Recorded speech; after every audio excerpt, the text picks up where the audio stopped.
Well, I'm...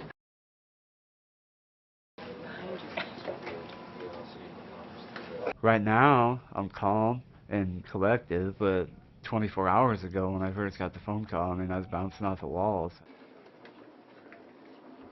For Andy Sandness, this is the life-transforming event he's dreamed of for years. And for years, a diverse, multidisciplinary team of medical specialists has immersed itself in exhaustive transplant research and preparation to make it possible.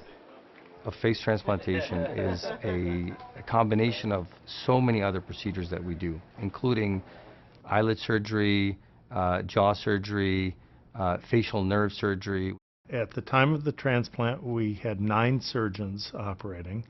We used over 40 operating room staff, scrub nurses, circulating nurses, perfusionists, and so on. It's extremely exciting, and even before we listed our first patient, it was really a very growing experience to see so many different disciplines come together.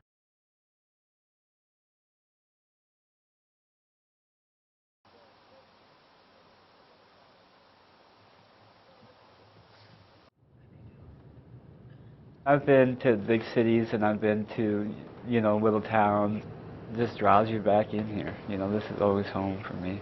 The goal is to help people like Andy, a 32-year-old oil field worker from Wyoming whose severe injuries required more than conventional plastic surgery and reconstruction. Andy's struggle actually began as a battle with depression and a regrettable attempt to take his own life with a high-powered rifle. You know what?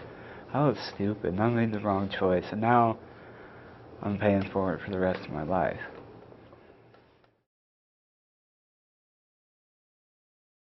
10 years after that fateful act, however, Andy was given a rare opportunity. Only a few dozen face transplants have ever been attempted, and perhaps none as intricately challenging as this one, which involved virtually every tissue below Andy's eyes.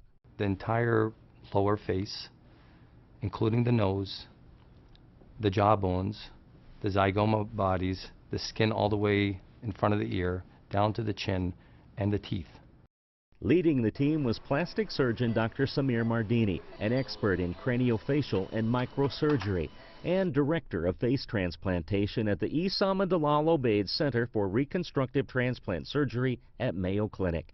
He describes the operation as a series of highly complex, interconnected procedures, among the most critical, meticulously mapping and preserving vital facial nerves on both Andy and the donor. Because we're bringing in all the functions of mouth closure, smiling, lower lid depression. Dr. Mardini says there were literally thousands of such steps to coordinate. A collaboration with medical modeling engineers contributed greatly to both the planning and the execution. Using this technology of 3D modeling, printing, virtual surgical planning is extremely beneficial. They would have cutting guides for us that we would clip on the bones. They would give us the exact location of the cut, the exact angle of the cut. So when we took the donor's face and put it on the recipient, it would fit perfectly. Meanwhile, other transplant patients also had a stake in the priceless gifts being provided by the donor of the face. The donor is a solid organ donor, and you don't want to do something that compromises the ability to obtain liver, kidney, heart, lung. Ultimately, the face transplant alone would require a surgical marathon of 56 hours to complete. Okay, just here, you take the mirror. After 3 weeks of healing, Andy was given his first glimpse in a mirror. Oh. Still recovering and not yet able to speak clearly, Andy scribbles his first impressions on a notepad. Far exceeded my expectations.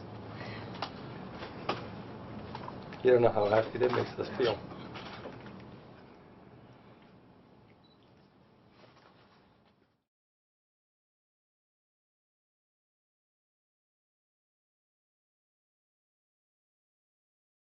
Birch bark. Birch bark.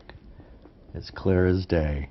Ultimately, success will depend on more than just the steady hand of surgeons. I boiled the peas. I boiled the peas. There are speech therapists and counselors, plus the lifetime of medications and monitoring required to prevent rejection, which is why the Mayo team had to feel certain that Andy fully understood the risks and was committed completely. There's an intense medical regimen, be it a face transplant, a kidney transplant recipient, or a pancreas transplant recipient.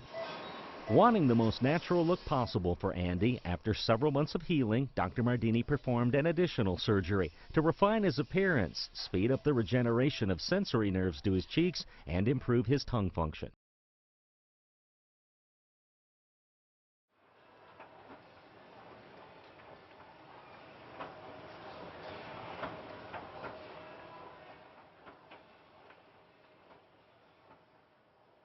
And I was absolutely blown away by the results.